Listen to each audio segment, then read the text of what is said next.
The topics and opinions expressed on the following show are solely those of the hosts and their guests and not those of W4WN Radio, its employees, or affiliates. We make no recommendations or endorsements for radio show programs, services, or products mentioned on air or on our web. No liability, explicit or implied, shall be extended to W4WN Radio, its employees, or affiliates. Any questions or comments should be directed to those show hosts. Thank you for choosing W4WN Radio. Welcome to Success Secrets Exposed with Sally A. Curtis, where we share stories of challenge, success, and inspiration, along with practical tips and strategies to move you forward to your success. And now, here is your host, Sally A. Curtis. Good evening and good day to you all, and welcome to another episode of Success Secrets Exposed. I'm really excited to share a very, very special episode with you today. But for those that are new to the show and don't know me as yet, I'm a content repurposing whiz for speakers, authors, coaches, and consultants, helping them turn their books into 2 years' worth of social media posts to help them increase their visibility, their credibility, and their profitability. And as I said, today is a very, very special show today. I'm very excited to share our guests with you today. We have Gary Lee Price, master sculptor and author of Divine Turbulence, and his wife Leesa, who's the senior VP at the Statue of Responsibility Foundation. Now, the reason it's a very special show today is because we're going to be talking about how the past shapes us, but doesn't have to dictate our future. So let me explain. In Divine Turbulence, Gary, as a 6-year-old, loses his mother and his stepfather to murder-suicide on a US Army base in Germany. He gets shipped back to the United States into a fiery den of torture, abuse, and enslavement. So the question most often thought is, how can Gary, a victim of unthinkable evil, become better instead of bitter? Now, as a renowned sculptor, Gary is on a quest to fulfill Holocaust survivor Viktor Frankl's dream with a symbol of responsibility at a time when the world seems to need it most. Gary's memoirs, written with New York Times and Wall Street Journal bestselling author Bridget Cook-Burch, proves that even amidst sheer terror, choices upon choices shape our destinies. And a greater call or calling resides in each of us. And the only question is, will we answer it? So can I ask you to please help me welcome to the show Gary and Leesa as we unpack Divine Turbulence and also the Statue of Responsibility. Thank you, Sally. Thanks, Sally. Happy to be here. I'm very, very excited to have you on the show. Thank you so much for joining me. I'm excited about, I suppose, the quest and the legacy that you both are on and have been on. So can I start by asking you, how did the, Gary, if I can direct this one to you, how did the book come about? Well, I have to give credit to Leesa here because she wanted to go to a book writing seminar up in Idaho. Bridget Cook-Burch conducted it, orchestrated it. And so we originally went up there for Leesa to start her memoirs and do a bunch of writing. And what's a good way to say it, babe? It transitioned quickly. Yeah, it did. We after the workshop we got home, Leesa did do some writing, but it ended up what's a tactful way to say this? It ended up being all about me, and it was a big challenge because I was not prepared to do that. I wasn't prepared to get into my memoirs fully. I didn't know what it would entail, all of the, conjuring up all the past and everything. So it was really a big challenge, but here's what I want to say. Had it not been for this incredible woman right here, who has been my soulmate for the past 14 years, this would not even be here. I couldn't even have begun to do it alone. Yes, Bridget was there. She helped bring out a lot of stuff, but that's the surface stuff. Yes. And you see, that's the stuff that you read and either are impressed or motivated or not. I did not know he was going to do this. This is the wind in my sails that allowed me to have the courage and the wherewithal to continue the saga. Yeah, I can only imagine from writing a book again, and certainly a life book and a memoir book like you have. Writing a book to me is traumatic in its infancy anyway. But I can only imagine what it was like bringing your life back to life again, and being in a household and sharing that experience with when all of that, quote unquote stuff comes up, and actually living with that as a couple and in a relationship and sort of working with each other. So I can only imagine, and that's obviously a deeper story in itself. So from the perspective of the book, it's was recently launched a couple of weeks ago, and it hit international bestseller very, very quickly, which in itself is very, very exciting. So what's been the outcome since writing the book? Obviously, it was a very strong journey for you, Gary, and Leesa. It took 5 years to write. Obviously, lots of digging into. There's lots of incredible wisdom within the book, and lots of profound, I suppose, concepts that us as humans and communities, can push to the side a little bit, and you've sort of brought them up into the light to shine the light on them. So what's been, I suppose, the most exciting thing on this side of the book, with it being out now?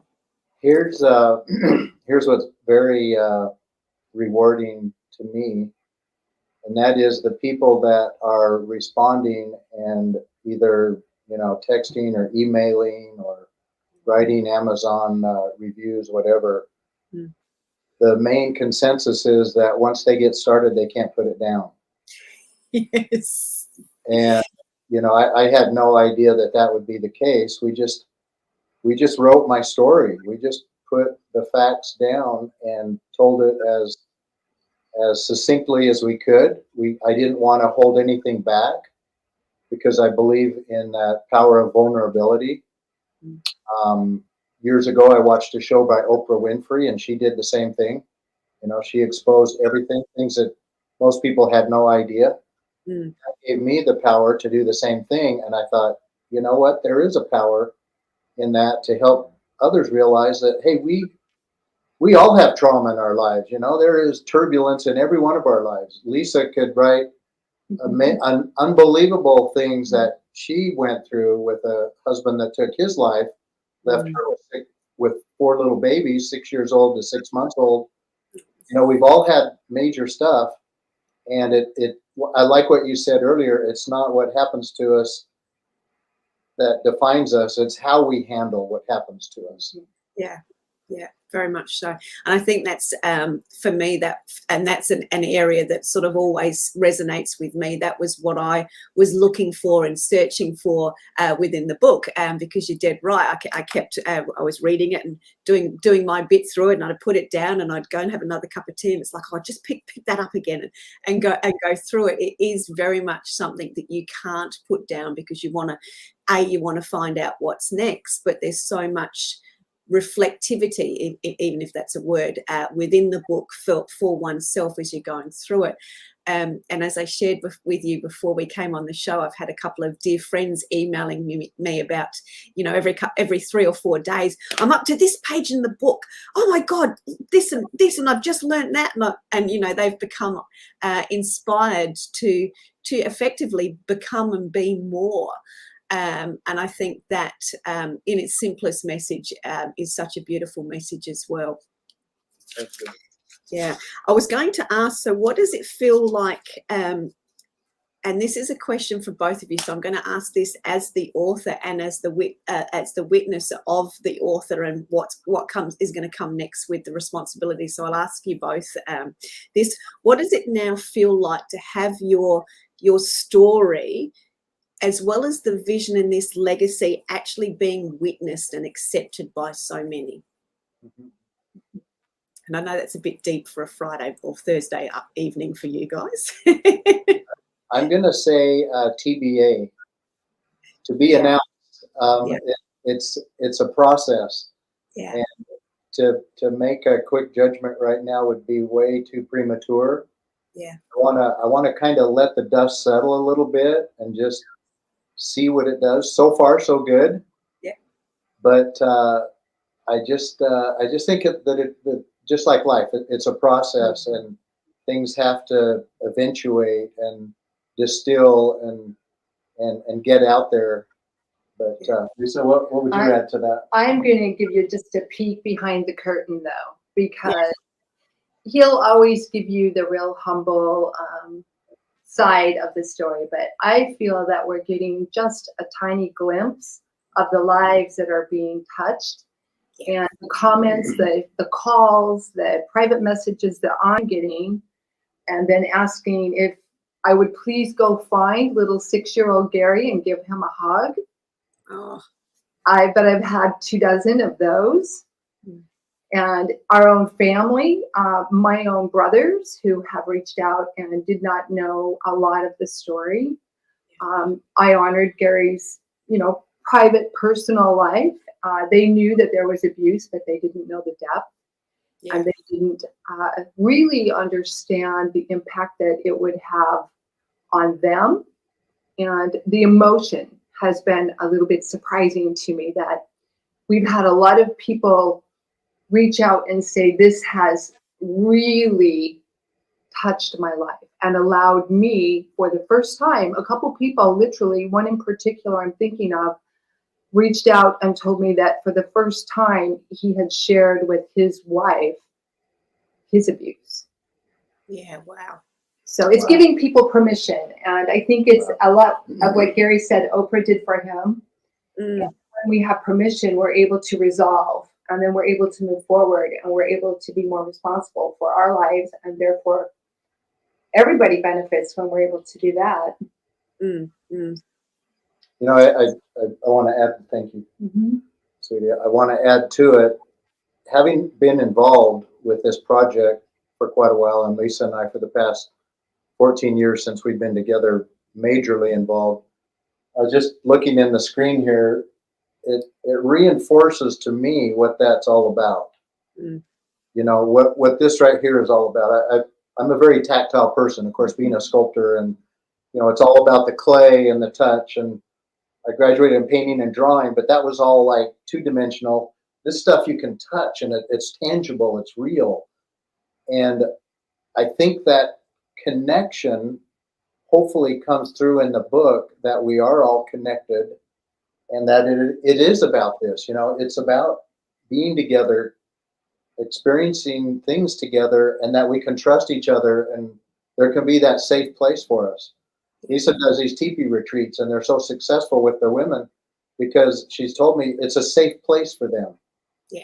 They can go and talk and share, and all of a sudden they realize, oh my gosh, we're all in this together, and now we get to do this right here. We get to reach down and perhaps help somebody else up. So I don't know. For me, it's reinforced the projects that we are so involved with. They're connected. And that, the connection of those, connection of those.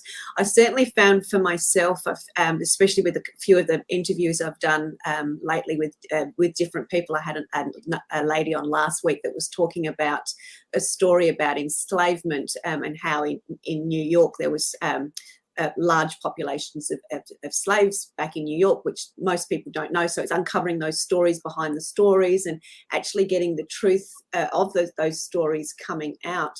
And one of the things that really touched me, because a couple of the guys I work with do a lot as speakers, do a lot as ambassadors for domestic violence.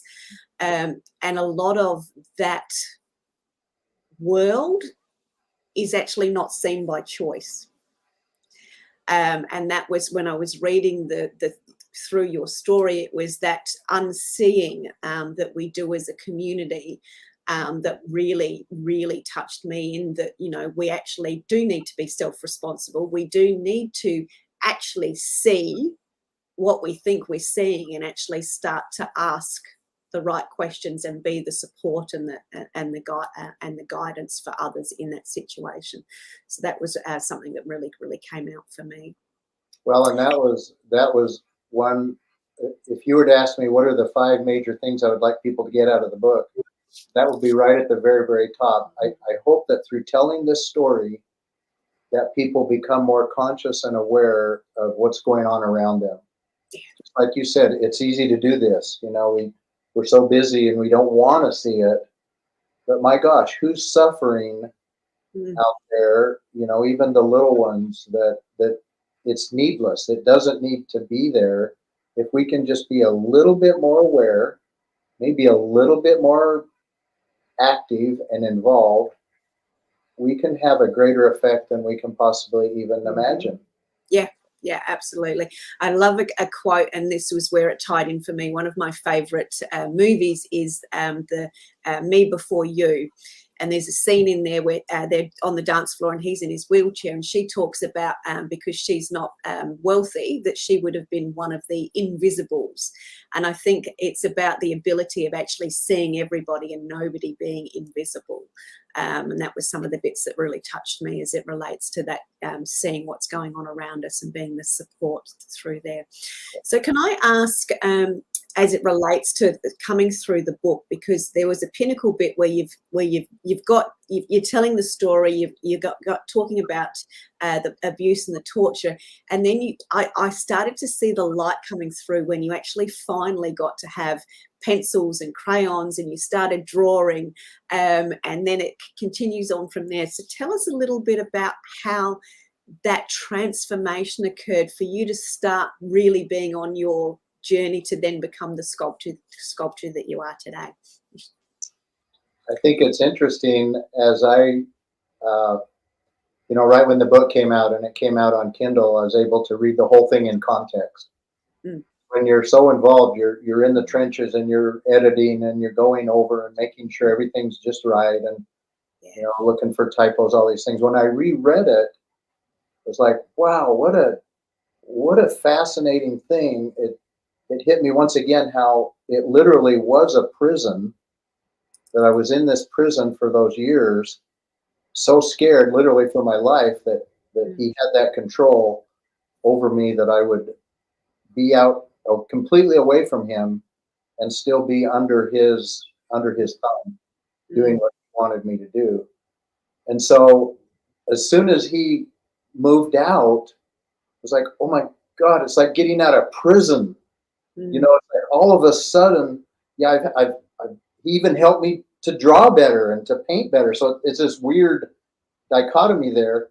But him going away, I had this freedom, and then wow, everything just became unleashed. It was this painting, it was the colors, it was the vividness, it was being able to see things through a whole different set of filters and light, almost like a kaleidoscope.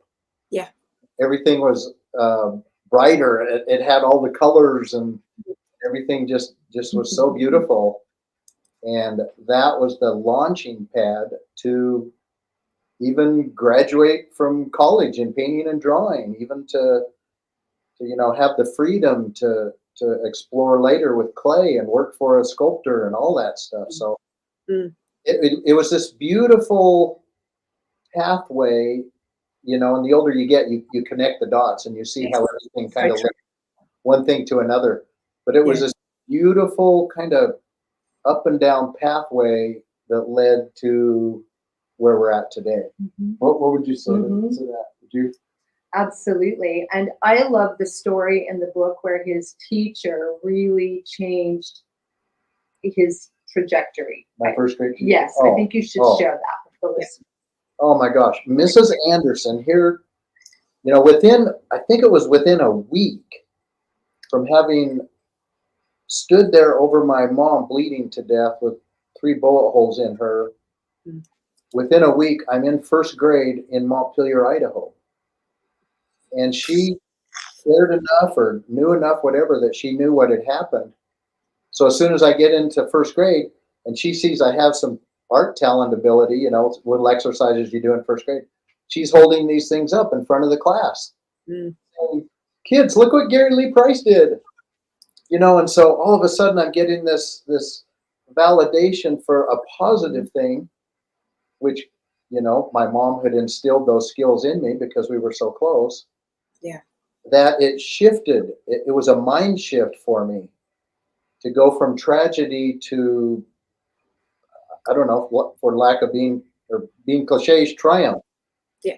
All of a sudden I'm accomplished at doing something that perhaps even elevated me above some of the classmates there. Yeah. In a beautiful way, something that they looked at and went, oh, wow, yeah. And I have often thought, what if it had been the opposite, Sally? What if she had said, oh, Art, that's cool, but you got to get these ABCs down. You got to get this writing down. You got to get these basic scholastic things down.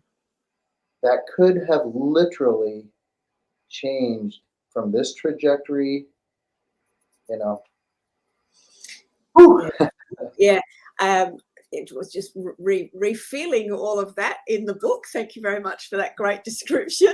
I also found too, when I was reading, as I was reading through, when you started after your brother had moved out, stepbrother had moved out, I really started to see, in my words, you see life like life was coming to life for you. At the way I was reading into that, and just that little bit of being able to let go and explore and discover and carry on from there. So from that point, where and how did clay come into it? Sculpting come into it? It's, once again, it's just so fascinating, this ebb and flow of life. I knew because of doing so much painting in that I was the first one in my family to go to college and graduate. And so I wanted that. I wanted more. I wanted to know how to do stuff. And so my last year of college, I ended up getting burned out because it was a hard path and it was just a challenge to stick with it and to see the light at the end of the tunnel. I didn't have these predecessors that, carried the torch ahead of me. Last year of college, I ended up taking a trip with some of my college buds to Mexico and Guatemala.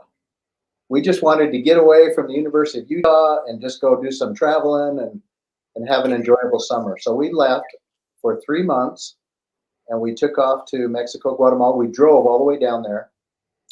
Just before we left Provo, Utah, I had a former friend that just happened to be a sculptor and said, Gary, I would love you to come work for me when you come back from your trip, and a job is waiting for you if you want to. So getting back from that unbelievable, incredible trip with my buds, we went down to Tikal and Belize and, all these beautiful, beautiful sights in our head. Get back and I worked for Stan Johnson. And all of a sudden, I'm with all these three-dimensional objects, and all day long I'm grinding on his sculptures. I'm welding. I'm putting them together. I'm patining them. I'm doing all this metallurgy. And at night, and I'm even sleeping in his studio. I didn't have a place to stay. He let me stay there, bunk in his studio. At night, I grabbed some clay. Yeah. I just started moving this stuff around, and I'm not kidding you. It was like coming home. It was like, oh my gosh! All of a sudden, instead of I call it faking it instead of making it. Yeah. Yes. I was able to make it. I was able to get this thing, and I was able to form the clay and move it around. And I didn't realize that I had that ability, but it was my art skills were enhanced by eye-hand coordination and forming the clay. It was like coming home. Magical. Yeah. It was actually after I graduated, because I only had one more year. I went back to school and graduated. It was literally years. In fact, it's just been the past couple of years that I picked up painting again. Oh, wow. I've been so involved in the three-dimensional, and it's gone off so incredibly well for so many years that now it's like, okay, I miss that color. I miss that beautiful smell of oil. So Yes. get back into that now. Nice. So it's all coming back full circles. That's awesome. So It tell us now. Yeah, everything's full circle, and isn't it amazes me and I'm glad you said as we all get older, we start to be able to see the full circles and go, oh, that leads to that leads to that, and we can actually join the dots backwards and retrospectively. It's where the magic happens. I want to ask you, and I've just remembered another thing I want to ask. I'd love you both to share a bit more about the Statue of Responsibility and how that's come about. But there's a beautiful bit in the book as it relates to how you guys met and started your relationship together. And I don't know how many times I've read that and bawled and put it down and read it again. Can you share, please, if you don't mind, just share some of the magic that was that when you just know? I'm going to turn that over to my sweetheart. That is such a fun story. Neither one of us were looking at all. Absolutely very committed to not having anyone in our lives. And so a mutual friend of ours who we would probably never have met. Our lives were so completely on different trajectories that we likely would never have met. But this mutual friend came into my real estate office and sat down and said, you have to meet my friend. And I said, no, it's not happening.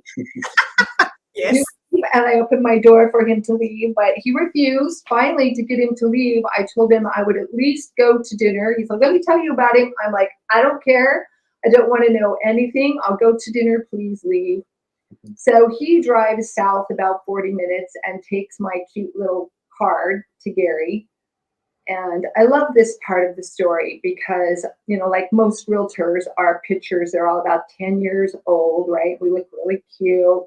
And it says I'm the boss at work. And, almost every other man who's ever had my card has said, oh, you're the boss. I'll bet you make a lot of money. Or, oh, you're really cute, right? It's always that. She is really. And that was a long time ago, right? So I was kind of cute then, yeah. She still is. You can see. But he took my card to Gary, and Gary texts me, and I spell my name differently. It's Leesa. Yeah. And Gary texted me, and he said, I like how you spell your name. And my world stopped. Yeah. And I was like, what? And so we text back and forth most of that afternoon. And he said, look, can I call you when you get home? And he did. We talked all night that night, and the sun came up and I raced to work. And the next night we talked all night again, and I raced and went to work. And about the third day, right before Christmas, we decided to meet. And we hadn't met yet. And this is my favorite part of the story. So I drove down to the coffee shop. I thought he said coffee shop, but that's another big story. You have to read the book to hear that part. Yeah. So anyway, I walked in dressed up like the real estate broker I am, even to this day. And he got up off of the little bar stool there in his jammy pants and his worn out slippers. It was snowing outside. And he stood up and walked over to me dressed like Cruella de Vil, literally in my 4-inch heels and my big leather coat and snowstorm, and hit me about to my chest. Yeah, she was up to there. My heart sank. I was so heartbroken, Sally, because it had been a deal for me in other relationships, a deal breaker. That, you're too tall for me. Yeah. And I looked at Gary because I had fallen for him the first night on the phone, much less the second whole night on the phone. Yeah. And I looked at him, I looked down at him as he looked way up at me, and his eyes went down to the floor and back up to the ceiling. And he looked at me, and as my heart sank, I said, is this a deal breaker?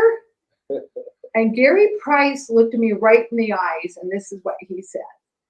Oh no, baby, this is a dream come true. Thank you. Later we realized without my shoes on, we're exactly the same height. Both 5'10", exactly. And it was perfect. Yeah. So but it was a beautiful fairy tale relationship. And instantly I realized that even though we had a lot of things and still do have a lot of things that we do feel differently about, I would say about 80 to 90%, we're the same. I'd say even more than that, but Maybe absolutely. There's that 95. commonality. Yeah. And in those phone conversations that we had, for 2 or 3 nights in a row, wow, we were just so grounded and symmetrical with each other. I mean, the things she had gone through, what I'd gone through, and we could just, it was this, I don't know, what do you call it? It was familiar. It was Familiar common energy. threads, It was cool. it was almost like, I like to say it's like the slipper fit. And it was like I found my true north, or I think the chapter is entitled, Bridget named it, Melted Chocolate, which melted our hearts, because it felt like melted chocolate. Yeah, couldn't agree more. So thank you for sharing that. So that's a little bit of a teaser for you to get the book and read the rest of the story. Now I'd like to jump into how the statue of responsibility has come about, and it is coming about. So talk us through that. You bet. So I'm cruising along in my career. Things are going really, really well. Have a big studio in Utah and everything. There was a gentleman that represented Stephen R. Covey of 7 Habits of Highly Effective People, public speaker all over the world, all this stuff. He knew Dr. Viktor Frankl. Covey did. And Dr. Covey was, in fact, inspired by Viktor's book, Man's Search for Meaning, Viktor being a Holocaust survivor, to write his writings and stuff. And so upon Viktor's deathbed in 97, that's when Viktor passed away, Stephen R. Covey went to Dr. Frankl and said, Dr. Frankl, you have had this idea of a statue of responsibility in your book, Man's Search for Meaning. Your belief that, America, we have our Statue of Liberty on the East Coast, bookend America with a Statue of Responsibility on the West Coast, because without responsibility, freedom dwindles. Dr. Covey said, I think that should become reality. I commit to you, Dr. Frankl, that I will find a sculptor to make that happen. So before I knew it, I was reached out to by this gentleman and asked me if I wanted to design the Statue of Responsibility. It took just a little bit of research into what, the whole concept was, and Viktor Frankl and all that. I reached back out and said I would be extremely honored.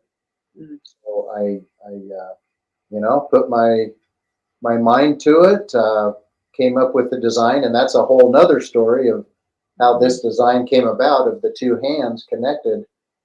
But bottom line, the design was powerful enough that it was felt like, okay, if this is to have any traction and really get going, it needs to be shown to Dr. Frankl's widow, Ellie Frankl. So we got a small entourage. We flew to Vienna with the idea of presenting this statue, this idea to her. And another story that we can get into perhaps, but bottom line, it was what would you call it? Full stamp of approval that I love this design, Gary. You, my new American friend, you answered my husband's questions, and I stand behind what you've designed. And still do. She's still living in Vienna, and their grandson, Alex Vesely, is also very involved in the project. Yes. Yeah, beautiful. I'm sorry, I've just got all choked up about that. Sorry. Your readers know that that's a chapter they should go read, because the rest of that beautiful story. And there is some very significant provenance behind how this came about.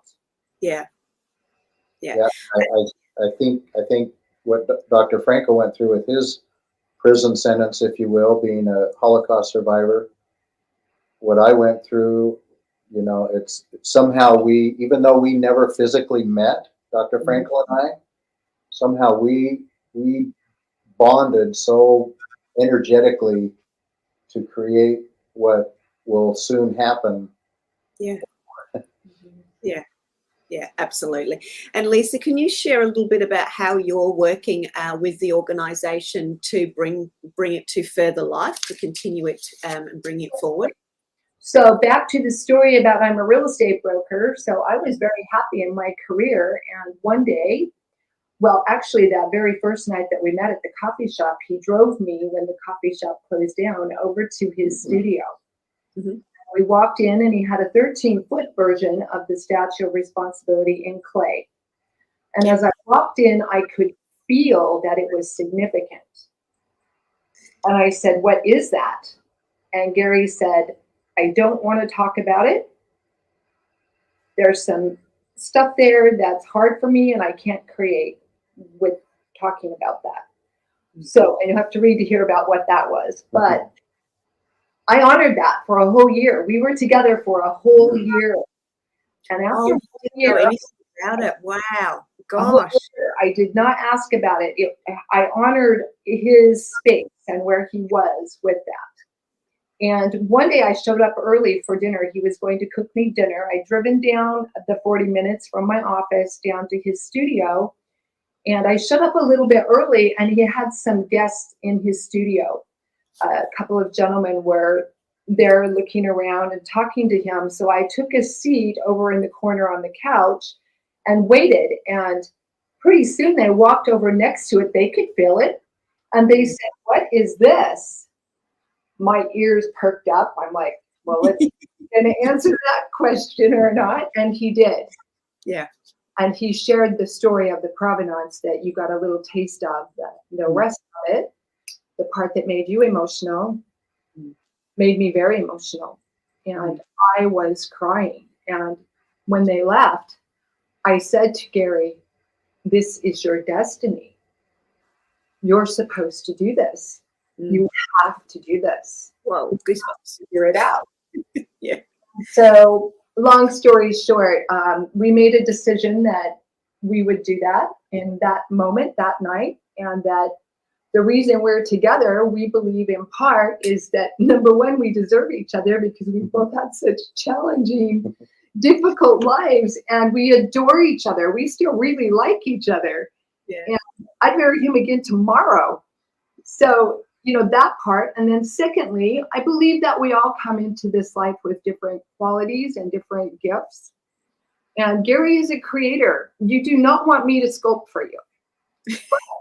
If you need somebody to handle contention or to resolve a situation or handle a problem for you, I'm your girl. Yeah. I can handle that, and I can fire somebody and have them give me a hug as I boot them out the door. Yes. That's what he needed. And so it was a divine turbulence again. Yeah. And it was a divine orchestration that we're together because we needed each other. And this project needed to have what we both bring to the world. Yeah. And if for those that didn't catch it, there was just a comment that went across the screen from one of our listeners that said the world needs you both. I saw that. That was beautiful. Thank you. That was Peter, who I mentioned, who's been emailing me and giving me updates on where he's at with the book and how excited and where he's gone on to be inspired to do and be more with what his quest is as well. So thank you. Wonderful. And here's I want to add to what Leesa, please. And that was beautiful. We are at a point right now, thanks to this problem solver, this gal that can deal with all the crazy stuff that I really have a hard time with. Yeah. Thanks to that and her ability to nurture relationships and rally a team to make things happen. It's so hard not to tell people right now where we're at as far as getting in a position to launch this stuff big time. I would predict that by the end of the year, and my gosh, it's already half over. Yeah. That by the end of this year, there will be some major announcements coming across that you'll have to be living under a rock to not know about it. Yeah. Yeah. Fantastic. Yeah. It's very, very exciting. Isn't it interesting too? Talk about divine orchestration. That the book just came out now. Mm-hmm.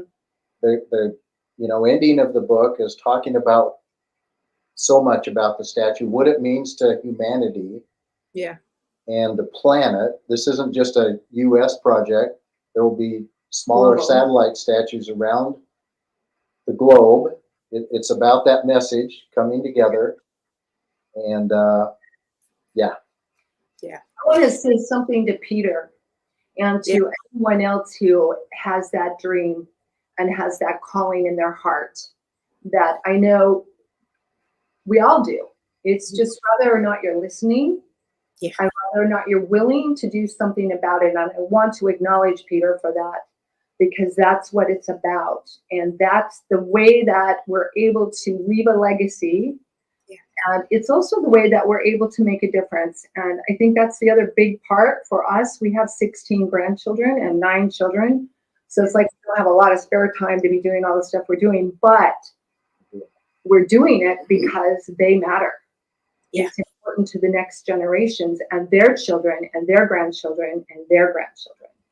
Yeah, agreed. I'm just going to, absolutely agree with that. And I think, too, part of leaving that legacy, for me, I've always been doing something. I've always been passionate about something. I've always been passionate about helping people. But when that legacy finally, I'll come back to, when you finally see that legacy that everybody else has seen for years and you actually then start living it, you do find that sense of the element coming home, and that you can drive forward with it, and you have all this newfound energy, and then the like attracts like, and it builds that life and brings the momentum together. So I love that divine choreography element through and from the turbulence. There's one little comment that I read, and I think this was on the sculpturing website, where you say, Gary, I hope I can assist the world in visualizing a place where fences and boundaries, both real and imagined, are non-existent. A place where bias and prejudice are long forgotten. And finally, a place where acts of kindness, mutual respect, and love are everyday happenings. So I wanted to bring that to life in the show, and just mention that for those that are new to experiencing you, because I know we're getting close to the end of the show, and it always comes in very, very quickly when we get into such great conversations. Is there anything further? And I wrote down the question: what message or request would you like to leave with us or invite us to take up today? And I asked that question to both of you. Boy, as you said those things, my message is world peace, baby. It is that. I mean, what's going on in the Ukraine and different things that are happening, the horrible thing in Texas the other day and stuff. It's just, we all want world peace. We all deserve it. There are ways to get there. Yeah.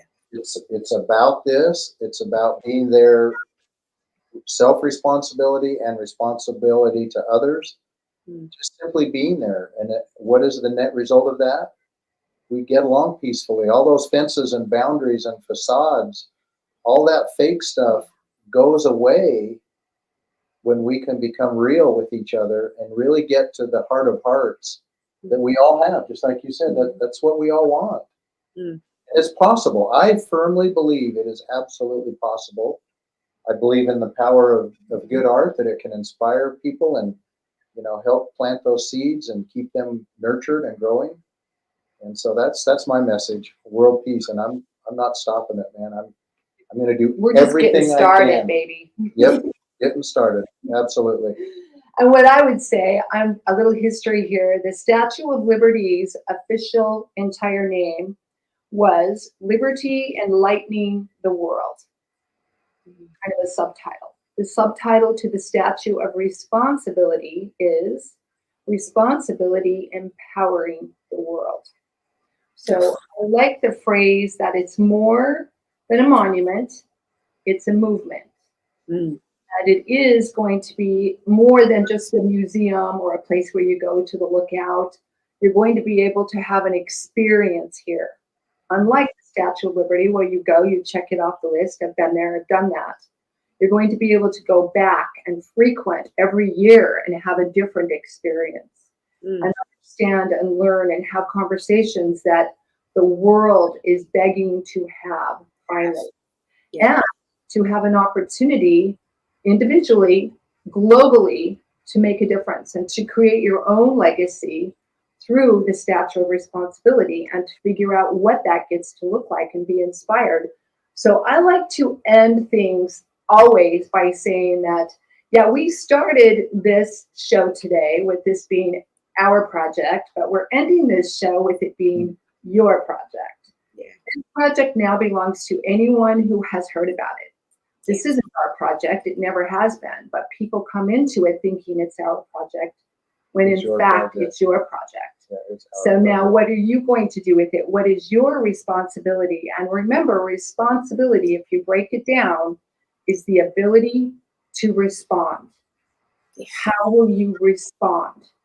What is your response ability?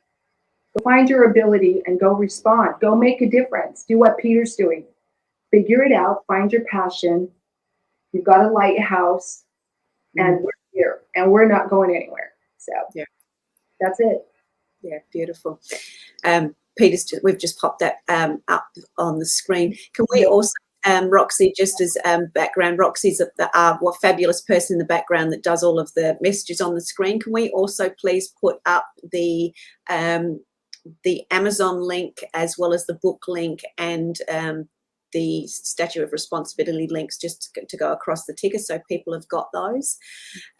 Bless Roxy, she's just messaged to say she's happy to give us some more time tonight because we're having such a deep conversation. It's not a huge amount of time, but she's given us a bit more wriggle room. Is there any final words? I suppose I'll just add from my bit, if we look at keeping the show full circle, we started off with a tragic story of torture and enslavement. You've had people come into your life that have brought life to your life, Gary, as it relates to the color and the art, and then the clay. You guys have met each other divinely, worked out that you're the perfect match for what you've is now become the start of your legacy, but our movement. So I would, and for me, I really love the fact that we've talked about, finding that thing that's yours, finding your legacy or your quest, and being responsible to bring that to life. And I would say, when I talk to lots of girlfriends that are different ages, it doesn't matter what age you are, and sometimes wisdom and age is when the legacy actually comes to life. So don't be disheartened if you haven't found it yet. It might not be the right time to find it, or that you might not have the right people around you yet to bring it to life. So in saying that, is there anything additional that you would want to say, express before we close out the show? Leesa? Say something, then I'm going to close by edifying Bridget. Well, I really do believe that the story should be read and shared with others. I hope people will go to the divineturbulence.com and buy the book. I think it will help a lot of people and give them the power to deal with some of the stuff they've gone through. Yeah. And also, once again, statueresponsibility.org. Help us out. Let's make this happen and keep this momentum and this power going. And Leesa was the one that came up with that. It's more than a monument. It's more than a monument. It's a movement. We do need that movement right now more than ever. Yeah, we do. And, I do want to add that we're a 501c3 pending with the Statue Project. So we're a nonprofit, and that the profits from the book do go to the Statue of Responsibility. So that's a really big deal. And I want to thank Bridget for that as well. And I want to recognize her. We normally love having her on the show with us. She had a commitment today. But, you don't do something like this without a powerful person like Bridget. And I want to recognize her for her heart in particular, and for her ability to navigate the emotion and connect those painful dots that had to be connected for Gary to be able to birth what I call the 15-pound baby that we call Divine Turbulence. Was able to, help us navigate some of that kind of hard stuff that's hard to talk about and think about, and make it easier to understand and to feel, and yet have it still hold its power. So I want to recognize her and thank her. Amen. For that. Amen. Yeah. I couldn't agree more. I think that was what you described there as the book coming to life, and the essence of the book and how it makes people feel was beautifully articulated, because that was certainly my experience with reading it. Was I was challenged, but also given permission to open my eyes and see differently. Yeah. And as a result of that, I feel I became a better person, which enables me to have better conversations with other people, which makes the world a better place. Exactly. Yeah, and I would just add one last thing, and that is for people to don't be afraid to be vulnerable. So often when we do put up those walls and fences, but my gosh, when we share the fruits that come from that, it's hard sometimes. But boy, when we have the courage to do it, the fruits are just, you can't even imagine the connections and the depth that relationships can go to. So be brave, guys, gals. Yeah. Thank you, Sally. Thank you, Sally. You're very welcome. Beautiful message to end with. Be brave. So thank you very, very much to both of you, Gary and Leesa. It's been an absolute pleasure to have this conversation with you, to invite the rest of our listeners yet to come to join the quest and the movement. And I thank you again. And I thank Bridget very much for connecting us. And I look forward to sharing more of this with more people as we move forward. So thank you very, very much. And as we close out the show, thank you very, very much for everybody for listening to us. We look forward to seeing you again next week on another episode of Success Secrets Exposed. Thank you. That's it for this week's episode. Thank you so much for joining us, and I trust that you got some inspirational tips to move you forward. You can find this episode along with many more on your favorite streaming platform such as iHeartRadio, Spotify, iTunes, and more. See you next Thursday at 7 p.m. Eastern Time for more Success Secrets Exposed with Sally A. Curtis.